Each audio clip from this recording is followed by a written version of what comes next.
Student, सबसे पहले हम डेंसिटी समझते हैं, उसके बाद हमें समझ आएगा कि कोई भी चीज पानी के अंदर सिंक क्यों करती है और कोई चीज फ्लोट क्यों कर रही होती है। और ड्राई एयर जो होती है विदाउट जो वाटर वेपर होती है वो एक्सपेंड कर जाती है, उसकी डेंसिटी ज्यादा होती है, एंड मॉइस्ट एयर की डेंसिटी कम होती है, वो लेस डेंस होती है। तो ऐसा क्यों है ये हम बात करते हैं। सबसे पहले हम डेंसिटी को समझते हैं। डेंसिटी आपकी क्या होती है, जैसे दो यहाँ पर क्यूब लिए हुए हैं, उनका वॉल्यूम बिल्कुल सेम है। फॉर एग्जाम्पल आप चिप्स के पैकेट ले लीजिए, जैसे कि ये दो अलग अलग कंपनी के आपने चिप्स के पैकेट ले लिए हैं, तो एक चिप्स के पैकेट में दोनों का वॉल्यूम जो है वो बिल्कुल सेम है, वेट इनका बिल्कुल सेम है। वेट जैसे मान लीजिए इसमें 500 ग्राम का चिप्स का पैकेट है ये, और ये भी 500 ग्राम का चिप्स का पैकेट है। एक ब्रांड जो है उसमें जो है उसका मास कम है, मतलब उसके अंदर चिप्स कम है। मान लीजिए इसका वॉल्यूम इतना है और चिप्स इतनी है, और बाकी इसमें जो है नाइट्रोजन गैस फिल्ड है। ये जो है आपका इसके अंदर मान लीजिए ओनली 50 ग्राम चिप्स हैं आपके, बाकी जो आपकी 450 ग्राम है वो सारी आपकी गैस फिल्ड है इसमें। और इसमें मान लीजिए आपका 300 ग्राम चिप्स है या 150 ग्राम चिप्स है इसमें, और बाकी जो आपका रेस्ट है 350 ग्राम वो आपकी इसमें गैस भरी हुई है। तो इसमें आप देखेंगे डेंसिटी किसकी ज्यादा होगी, डेंसिटी ज्यादा होगी इस पोर्शन की जिसमें कि आपका जो मास है, मतलब अंदर के जो पार्टिकल्स है उनका मास है वो ज्यादा है, वो है 150 ग्राम, इसमें सिर्फ है 50 ग्राम, जबकि दोनों का वॉल्यूम बिल्कुल सेम दिया गया है। डेंसिटी आपकी होती क्या है student, how many mass in the given volume. मैंने चिप्स का एग्जांपल इसलिए दिया है क्योंकि डे टू डे लाइफ के एग्जांपल आप देखेंगे, क्योंकि लाइव होता है आपके पास चिप्स, आप पैकेट ओपन करके देख सकते हैं।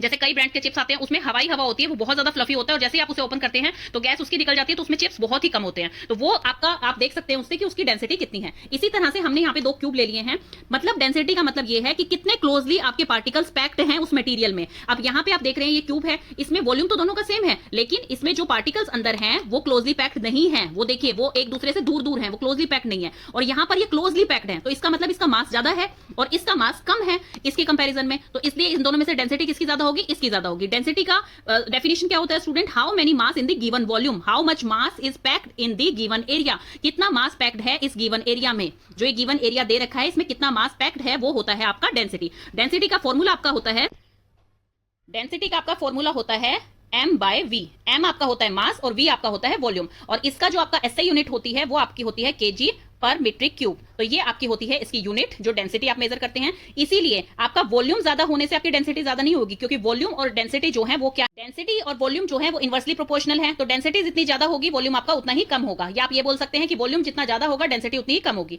लेकिन डेंसिटी और मास जो है वो इक्वली प्रोपोर्शनल है, मतलब कि बिल्कुल डायरेक्टली प्रोपोर्शनल है वो। तो डेंसिटी आपकी जितनी ज्यादा होगी मास उतना ही ज्यादा होगा। तो आपको समझ आ गया है, अब डेंसिटी का फॉर्मूला होता है मास अपॉन वॉल्यूम। तो आपको ये चीज अच्छी तरह समझ आ गई है, जो चीज जितनी ज्यादा पैक्ड होगी गिवन वॉल्यूम के अंदर उतनी ही ज्यादा उसकी डेंसिटी होगी।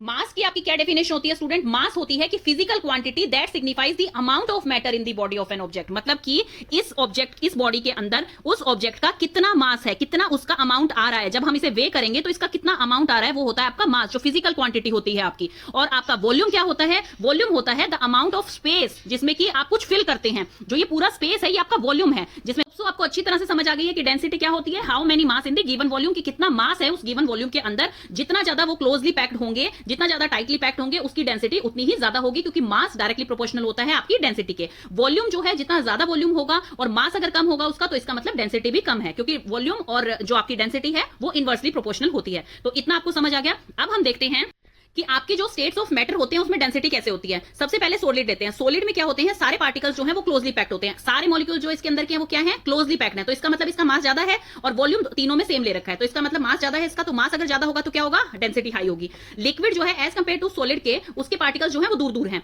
तो उसमें क्या होगा, उसकी density as compare to solid के कम होगी। गैस में क्या होता है, आपका वॉल्यूम सेम है, गैस क्या होती है वो एक्सपेंड ज्यादा करती है, तो उसमें क्या है आपकी उसके अंदर का मास कम है, तो वो क्या होगी, लो डेंसिटी होगी। तो अब आपको तीनों समझ आ गए हैं। अब हम देखेंगे कि कोई चीज सिंक एंड फ्लोट किस लिए होती है। ये देखिए स्टूडेंट की जो चीज ज्यादा डेंस होगी वाटर के कंपैरिजन में वो आपकी सिंक कर जाएगी। क्यों, क्योंकि वो हैवी होगी। आपके वाटर के जो डेंसिटी होती है उससे ज्यादा डेंसिटी अगर उस प्रोडक्ट की है जो हम उसके अंदर फ्लोट या सिंक करना देख रहे हैं, तो वो क्या करेगी, वो सिंक कर जाएगी। अब मेटल है, मेटल की कोई भी चीज लेते हैं आप, एल्यूमिनियम है, कॉपर है, आयरन है, तो वो क्या होती है, वो हैवी होती है, तो वो क्या होंगी, वो सिंक कर जाएंगी वाटर के अंदर। इसका एक बढ़िया एग्जाम्पल मैं आपको समझाती हूँ। मान लीजिए आपने कॉटन ली है एंड आपने आयरन नेल ली है। अब नेल भी छोड़िए, आपने आयरन लिया है, मान लीजिए 1 किलो आप आयरन ले लीजिए और 1 केजी आप जो है कॉटन ले लीजिए। वेट तो दोनों का सेम है, बिल्कुल सेम है ना, लेकिन 1 केजी कॉटन क्या होगी, आपका वॉल्यूम ज्यादा घेरेगी, लेकिन उसका मास क्या है, कम है एज कंपेयर टू उसके वॉल्यूम के। और इसी तरह से आपका जो आयरन का पीस है उसमें वॉल्यूम तो कम होगा लेकिन उसका मास ज्यादा होगा।